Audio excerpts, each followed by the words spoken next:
Bonjour à tous et à toutes, j'espère que vous allez bien, surtout que vous ayez passé une bonne journée. Bienvenue à De vous à moi, votre espace de partage et de réflexion. Aujourd'hui, je suis sur le plateau avec un invité assez spécial que je veux vous laisser l'honneur de le rencontrer. Alors, est-ce que tu peux te présenter à nos spectateurs? Merci Lina pour la parole. Donc, moi je suis Jean-Jacques Moulongo, géologue de formation, le peu que je puisse dire sur moi.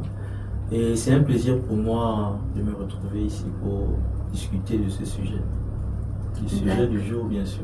D'accord, bienvenue. Merci. Encore, nous sommes ravis de t'avoir Plaisir partagé. comme invité. Merci. Aujourd'hui, on va parler de l'anxiété qui est un véritable fléau qui mine notre société. Souvent qualifié de maladie de blanc, nous allons ôter le voile sur ce tabou et surtout mettre une lumière sur cette maladie silencieuse. Et on va laisser l'honneur à notre invité de nous expliquer ce que c'est l'anxiété. Alors, merci Une encore petite pour définition. la parole. Déjà, comme vous l'avez dit, c'est un sujet tabou. Parce que comme on dit, l'homme noir, le mental est fort et tout. Donc, lorsqu'on parle des problèmes psychologiques, mentaux, on ne se sent pas très concerné. On pense que c'est pour les fous. Voilà, on pense que c'est pour les blancs, ainsi de suite. Ou encore que si on part consulter un psychologue ou un psychiatre et tout, ça veut dire que forcément on est déjà fou. Voilà, Ouais. on nous voit à Mélène, donc forcément on a un problème. Or, c'est vraiment important, la santé mentale. Et c'est sur cette base que nous avons pris des références au niveau de l'Institut universitaire de santé mentale de Montréal, qui nous présente D'accord. ici l'anxiété comme un sentiment d'appréhension, d'anticipation face à des situations ou à des menaces diffuses. Donc, qu'est-ce qu'on peut tout simplifier ici? C'est-à-dire que avoir ce sentiment où on anticipe déjà le danger, on anticipe le pire, sans pour autant que ce dernier-là soit tangible ou palpable. Donc, c'est-à-dire qu'on s'attend déjà à ce que quelque chose de pire arrive, alors qu'il n'y a aucune possibilité que cela arrive, ou encore la possibilité est très minime. D'accord, monsieur Jean. Si je peux récapituler, D'accord. alors l'anxiété, c'est un trouble émotionnel qui est caractérisé par une pensée excessive et surtout une anticipation des événements futurs de manière négative. c'est ça? Négative, oui. D'accord. Donc, sur ce, on va passer aux caractéristiques de l'anxiété. Cette rubrique, c'est pour nous montrer en fait comment se manifeste l'anxiété au quotidien. Et est-ce que tu peux nous dire comment en fait se manifeste l'anxiété au quotidien chez une personne normale? D'accord. Déjà, avant de pouvoir aborder les manifestations de l'anxiété, Oui. et nous voudrions déjà faire une certaine distinction entre avec d'autres éléments avec lesquels on peut souvent confondre l'anxiété. C'est-à-dire qu'on peut manifester ces éléments et penser qu'on est dans un état d'anxiété alors qu'on ne l'est pas. Donc ces éléments-là, on parle de la peur et du stress. Donc contrairement à l'anxiété, la peur c'est une réponse émotionnelle à un danger ou une menace connue, extérieure à soi et tangible.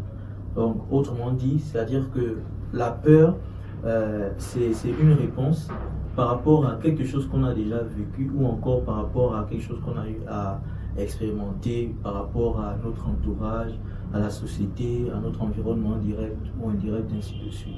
Et comme aujourd'hui on peut parler des réseaux sociaux par exemple, si on entend parler par exemple d'une maladie qui s'est manifestée peut-être aux États-Unis, une épidémie, tout de suite on commence déjà à réfléchir.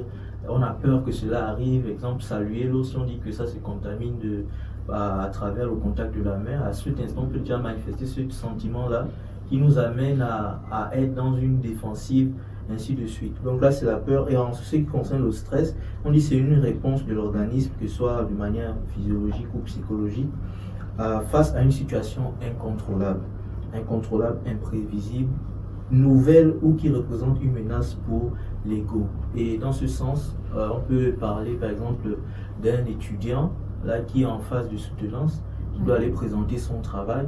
Au-delà du fait qu'il se soit préparé, au-delà du fait qu'il ait pris le temps de scruter son travail, ainsi de suite, regarder les coins et recoins, on peut constater que ce dernier va manifester un sentiment qui va amené à croire qu'il n'est pas prêt ou encore qu'il n'est pas sûr de lui. Donc là, c'est maintenant un problème d'ego.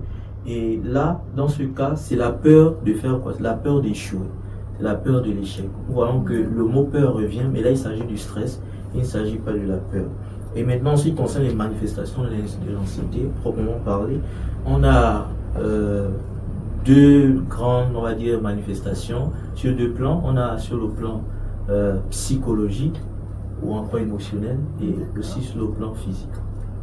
Et sur le plan psychologique, c'est quoi l'anxiété? Donc sur le plan psychologique, nous avons l'inquiétude pénible, tension nerveuse, sentiment d'insécurité. Pour ne citer que cela, on va aller plus loin. Donc qu'est-ce qu'on entend par inquiétude pénible? C'est-à-dire qu'on se retrouve dans un état où on a l'impression, on est préoccupé, on se sent préoccupé par quelque chose sans pour autant définir la chose qui nous préoccupe.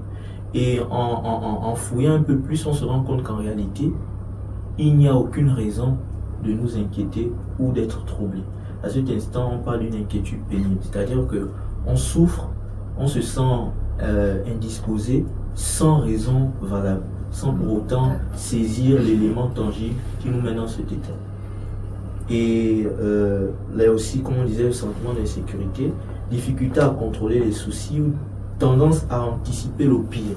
C'est surtout ce paramètre-là qui l'un des éléments vraiment propres à l'anxiété. Voilà, on est dans cette position d'anticipation du pire, même lorsque cela ne devrait pas l'être. Et aussi, on a les symptômes sur le plan physique. On va parler des nausées, vomissements, diarrhée, essoufflement, suffocation, vertige, ainsi de suite. Et dans ce cas, on peut prendre dans nos établissements, par exemple, on a eu à expérimenter certaines scènes comme ça, surtout à l'approche des examens ou des évaluations. On va entendre que tel étudiant ou tel élève dans telle classe a piqué une crise. Souvent, on va accuser, on va mettre cela comme si c'était l'attaque des esprits, ainsi de suite. Et parfois, vous voyez, vous êtes prêt à commencer à aborder une épreuve, au-delà du fait que vous êtes préparé, c'est une matière que vous maîtrisez, la diarrhée, ainsi de suite. Donc vous voyez que ce sont des éléments du stress. Voilà, la plupart du temps on dit je suis juste stressé, alors que ça rentre dans le cadre de l'anxiété. D'accord, merci. Alors pour récapituler, je dirais sur le plan psychique, c'est non? Psychologique ou émotionnel. Ok. Sur le plan psychologique et émotionnel, l'anxiété se caractérise par une pensée excessive. C'est quoi la pensée excessive? Monsieur l'invité spécial, que peut-on donner à une personne qui souffre d'anxiété et un remède ou bien une solution s'il y en a, ou bien des solutions, ou bien comment s'en sortir de l'anxiété? Bon, déjà, il faut dire qu'on n'est pas forcément sur le sujet en tant que des spécialistes ou du domaine, mais par rapport à nos recherches, parce qu'on s'est vraiment appuyé sur des sources accréditées. Par exemple, nous avons vu l'Institut universitaire de la santé mentale de Montréal, c'est une source accréditée. Donc déjà, ce que nous avons dit, l'objectif est déjà de faire comprendre, de faire remarquer à quelqu'un qui manifeste peut-être tous ces éléments que nous avons cités, mais ignore qu'en réalité elle est malade, qu'elle est anxieuse ou qu'elle manifeste un trouble d'anxiété. Voilà, c'est déjà ça, de nous amener, et moi qui parle peut-être dans ces caractéristiques-là, je me retrouve, donc c'est déjà nous amener à identifier déjà la chose. Et lorsqu'on parle de traitement, on ne va pas dire qu'il y a une potion magique ou un truc comme ça, mais déjà c'est de se rapprocher des spécialistes. Voilà, moi, je ne suis pas des spécialistes. Voilà, on va parler des psychothérapeutes. Mais ici au Gabon, on en a. Nous en avons bien évidemment. On en a, c'est vrai, mais généralement, par voir les psychothérapeutes lorsque c'est déjà arrivé à un stade évolué de l'anxiété. D'où la nécessité et l'importance de ce que nous faisons ici, c'est vraiment d'attirer l'attention. Parce que ce sont souvent des choses qu'on néglige, des petites choses, comme vous l'avez dit, on dit souvent ce sont des maladies des blancs, on n'est pas dedans. Donc c'est déjà d'attirer l'attention, faire en sorte qu'on prenne déjà conscience de l'importance et de la délicatesse de la santé mentale. Voilà, tout se passe dans le mental comme on dit. Si le mental est touché, vraiment c'est c'est tout le cours de la vie vraiment qui prend un coup. Donc dans les solutions, je le disais, allez y avoir un psychothérapeute, donc pour avoir des psychothérapies. Cette démarche, c'est déjà pour non seulement casser, voilà, déceler le problème et commencer déjà à changer ce schéma de pensée qu'on a dans la tête. Parce que la plupart du temps, c'est un problème de pensée, c'est un schéma de pensée, la manière dont on pense. On a des préjugés ou encore on se dit c'est pour les autres. On surfe sur notre ignorance. Oui. Donc c'est vraiment ça. Et on a aussi des médications antidépresseurs qui peuvent réduire l'intensité et la fréquence des symptômes, ainsi de suite. Aussi des approches complémentaires, des exercices physiques réguliers, notamment la cardiovasculaire, relaxation, méditation, ainsi de suite. Se créer ce cadre-là qui nous permet vraiment de libérer la pensée, voilà, interagir aussi avec les autres, expérimenter des événements, des moments de joie, des moments, voilà, qui nous amènent vraiment à être bien dans notre vie. Essayer aussi de sortir de sa zone de confort. C'est surtout ça, c'est pour ça que je parlais d'interagir avec les autres. D'accord, merci. Okay. Bon, maintenant, vous avez écouté l'invité spécial qui a joué le rôle de médecin spécialiste au niveau de la psychologie, n'est-ce pas? C'est comme vous voulez. D'accord, merci. C'était vraiment enrichissant cet échange. Et surtout, n'oubliez pas que l'anxiété, ce n'est pas quelque chose des blancs. L'anxiété, ça arrive à tout le monde, que tu sois petit, que tu sois adulte, que tu sois majeur, que tu sois vieux, ça arrive à tout le monde. Ça n'est pas une personne. Et le plus important, c'est de comprendre et de connaître son état psychologique. Comme l'a dit la santé mentale. Sa santé mentale. Et plus important, déceler rapidement le problème, que ce soit de nos proches ou bien de nous-mêmes, de pouvoir se rapprocher d'une personne qui est au mieux spécialiste. Oui, spécialiste, ou bien une personne aussi qui peut nous conseiller, un proche parent, et de pouvoir aussi se confier, parce que ça permet en fait de s'extérioriser, oui, déjà de sortir de du sa déni. zone. Voilà, on est dans le déni. Oui, et surtout ne pas se dire que c'est juste des pensées que je me mets dans la tête. Donc c'était non. Ce que tu vis, ce que tu ressens, c'est normal. Maintenant, ce qui n'est pas normal, c'est le fait de s'enfermer dans cette sphère-là et de comprimer sa vie au niveau de l'anxiété.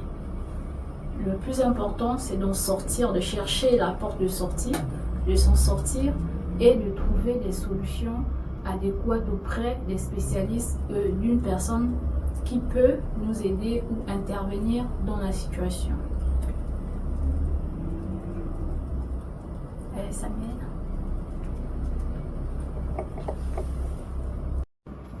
Alors, nous sommes tous sujets à l'anxiété et de vous à moi, c'est le titre de l'émission. Nous vous attendons maintenant au niveau des commentaires, surtout sur le partage de vos expériences, de vos interactions. Si vous avez une histoire qui peut édifier une personne, donc au niveau des commentaires, surtout n'hésitez pas. Et dans ce monde en perpétuelle évolution, est-ce qu'on peut dire que les réseaux sociaux peuvent être la cause de l'anxiété? Et donc, à vos claviers. Ah oui, à vos claviers. À la prochaine, donc de vous à moi. Voilà.